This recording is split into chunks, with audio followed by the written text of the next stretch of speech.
గురుర్బ్రహ్మ గురుర్విష్ణు గురుదేవో మహేశ్వర గురు సాక్షాత్ పరబ్రహ్మ తస్మై శ్రీ గురవే నమః. ఓం శ్రీ సంకటహర గణపతియే నమః. ఓం శ్రీమాత్రే నమః. ఈ రోజున మనము స్పర్శ స్వాంతన, స్పర్శ ద్వారా ఏ విధంగా ప్రశాంతతను పొందుతాము, ఏ విధంగా సేద తీరుతాము అనే విషయం గురించి, తర్వాత అక్కడే ఆగిపోవద్దు, ఏ మంచి పని చేసినా ఇంకా చాలు అని అక్కడే ఆగిపోవద్దు అనే విషయం గురించి మనం ఇప్పుడు తెలుసుకుందాము. మొదట స్పర్శ స్వాంతన. స్పర్శ అంటే తాకడం. స్పర్శ అంటే తాకడం, మనిషి స్పృశించడం స్పర్శ. అది తనువుకు అంటే శరీరానికి, తనువుకు మనసుకు, మరి శరీరానికి మనసుకు మధ్య మాత్రమే కాదు, అనేక ఇంద్రియాలకు అనుసంధాన వారధి అది. ఆ స్పర్శ శక్తి అనేది అమోఘం, స్పర్శ శక్తి అనేది అమేయం. భౌతికమైన అనుభవం, మానసికమైన అనుభూతి, ఆధ్యాత్మికంగా పరిమితులతో పాటుగా మనసులో ప్రకృతిని పులకింపజేయడం, రంజింపజేయడం అనేది స్పర్శ లక్షణం.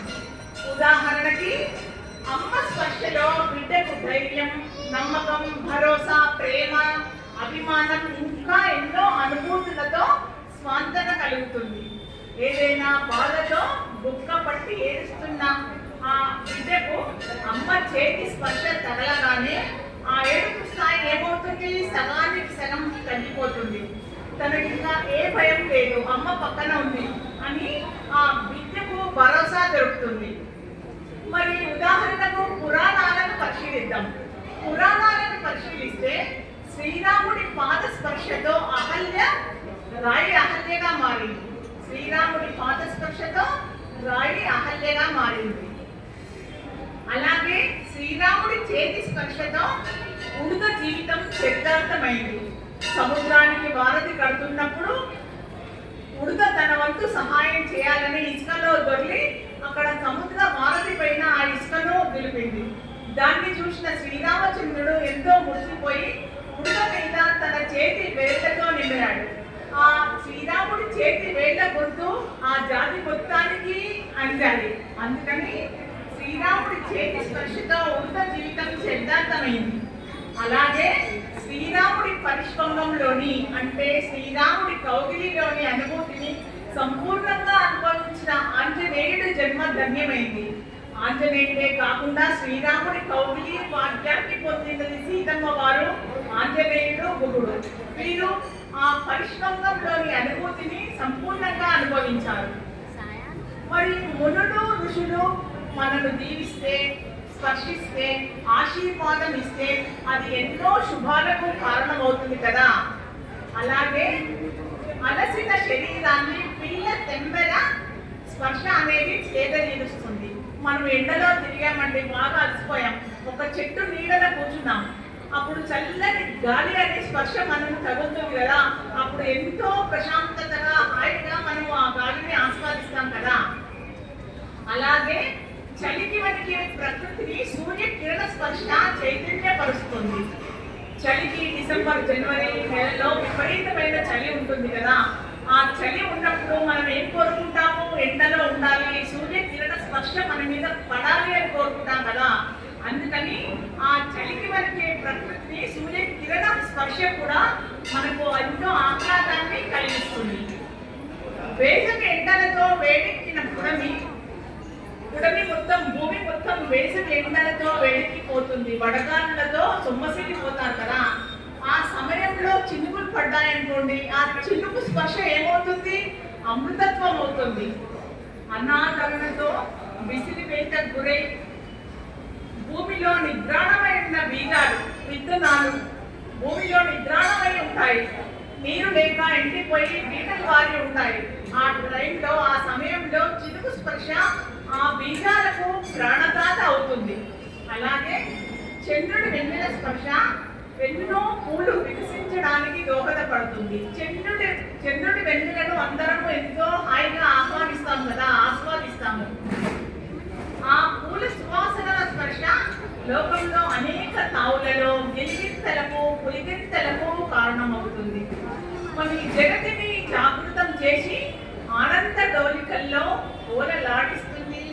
మరియు మైమరపింప చేస్తుంది. అలాగే జీవితాంతం పిల్లల్ని ఎంతో ముద్దుగా చూసుకుంటాం, వారిని ఎంతో అనురాగాన్ని పంచుతాం, చేయి పట్టి నడిపిస్తాం. అటువంటి పని తల్లిదండ్రులు పిల్లలకు చేస్తారు కదా.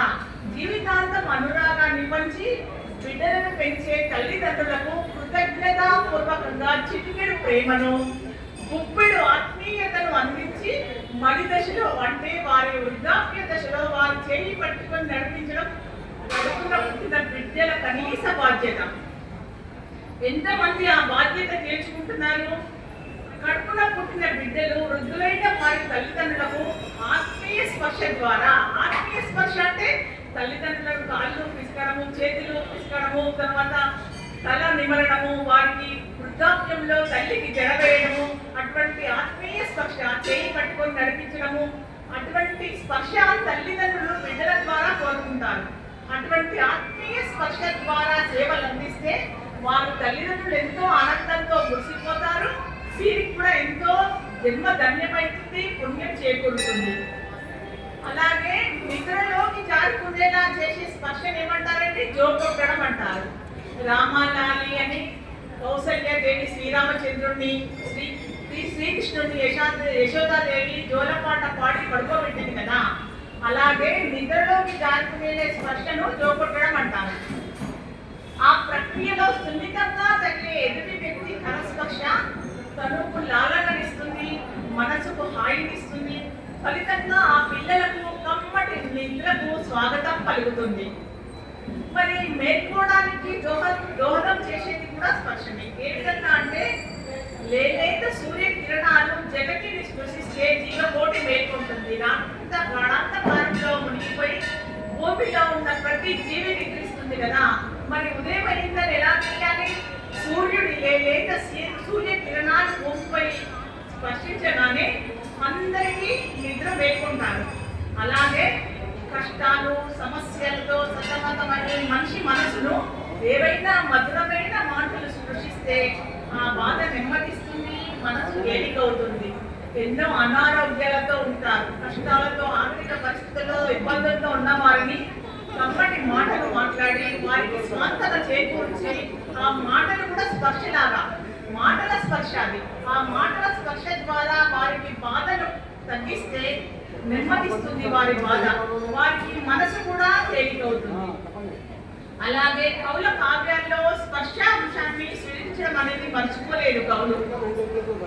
ఉదాహరణకి నది ఒడ్డున బాతులు ఏం చేస్తాయంటే తమ తలలను రెక్కల్లో దూర్చి నిద్రిస్తుంటాయి. అది వాటి సహజ స్వభావం. తెల్లటి బాతులు నది ఒడ్డున తమ తలలను రెక్కల్లో దూర్చి నిద్రిస్తుంటాయి. అప్పుడు ఊరి కావలి వారు ఏం చేశారంటే ఉషోదయ కాలంలో ప్రాతకాల సమయంలో పండితులు నదిలో స్నానం చేయడానికి వచ్చి వారి తెల్లని బట్టలను పిండి ముద్దలాగా ఇక్కడ పెట్టి వెళ్ళిపోయారు. అందుకని వారి బట్టలను వారికి ఇద్దామనే ఉద్దేశంతో ఆ బాతులను తెల్లటి ముద్దల బట్టలు అనుకొని బాతుల మీద చేయి వేసేసరికి అవి ఉలిక్కి పడి నిద్ర లేచి టపటపా రెక్కలు కొట్టుకుంటూ ఒక్కసారిగా గోలగా అరిచి ఈదుకుంటూ వెళ్ళిపోయాయట. ఇంత మనోహరమైన అద్భుతమైన వర్ణన శ్రీకృష్ణ దేవరాయల ఆముక్తమాల్యద కావ్యంలోనిది. కళ్ళు కనపడని వారు సైతం స్పర్శామాత్రం చేత అనుభూతి చెందే కళ ఒకటి ఉంది, అదే శిల్పకళ. స్పర్శ ఆధారంతోనే అందులకు చదువుకునే అవకాశం కలిగించిన మహానుభావుడు లూయి బ్రెయిల్. అందులకు కూడా స్పర్శ ఆధారంగా మొత్తం చదువును నేర్పించిన మహానుభావుడు లూయి బ్రెయిల్. మనిషి ఆప్యాయంగా స్పృశించే స్పర్శకు పశువులు పులకించిపోతాయి, పరవశత్వానికి లోనవుతాయి, మచ్చికవుతాయి, స్నేహంగా పెరుగుతాయి.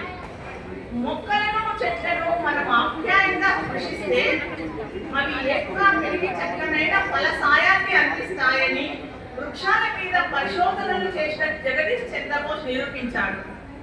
ఎలా చూసినా స్పర్శ సృష్టికి ప్రేరకం, ప్రేమకు కారణం, అనుభూతికి నిదర్శనం. స్పర్శ ద్వారా ఎంతో స్వాంతన కలుగుతుంది అనేది ఎంతో సత్యం. ఆ స్పర్శ తల్లి పిల్లల ప్రేమానురాగాల స్పర్శ కావచ్చు, ఇద్దరు స్నేహితుల కౌగిలింతల స్పర్శ కావచ్చు, భార్యాభర్తల ఆనందాల స్పర్శ కావచ్చు. అన్నింటికంటే మధురాతి మధురమైన స్పర్శ ఏమిటి అంటే, ఒక భక్తుడు తన ఏ దేవుడైనా భక్తితో పూజిస్తాడు కదా. ఉదాహరణకు చక్రధారి పాండురంగడు, మీరాబాయి శ్రీకృష్ణుడు. అలా మీరాబాయి శ్రీకృష్ణుడిని కౌగలించుకుంది, ఆనంద బాష్పాలు రాల్చింది. చక్రధారి పాండురంగడి పాదాల దగ్గర తన జీవితాన్ని ధన్యం చేసుకున్నాడు. అలా మనకు కూడా ఫోటో రూపంలో కానీ విగ్రహ రూపంలో ఉన్న దేవుణ్ణి, ఆ అమ్మవారిని కానీ దేవుణ్ణి కానీ మన కష్ట సుఖాలు వారికి చెప్పుకుంటూ, మన బాధలను వారితో విన్నవించుకుంటూ, ఆనంద బాష్పాలు రాలుస్తూ ఆ దేవుణ్ణి కౌగలించుకుంటారు. ఆ విగ్రహ రూపంలో ఉన్న దేవుణ్ణైనా ఫోటో రూపంలో ఉన్న దేవుణ్ణైనా కౌగలించుకుంటారు కదా. ఆ స్పర్శ అనేది మధురాతి మధురమైనది. ఆ స్పర్శకు అసలు అంతు లేదు, అనుభవానికి అందరిది, అది అందుకున్న వారికే తెలుస్తుంది. ఎలా చూసినా స్పర్శ సృష్టికి ప్రేరకం, ప్రేమకు కారకం, అనుభూతికి నిదర్శనం. స్పర్శ ద్వారా ఎంతో స్వాంతన కలుగుతుంది అనేది ఎంతో సత్యం. మనం స్పర్శ స్వాంతన గురించి కొన్ని విషయాలు తెలుసుకున్నాం కదా.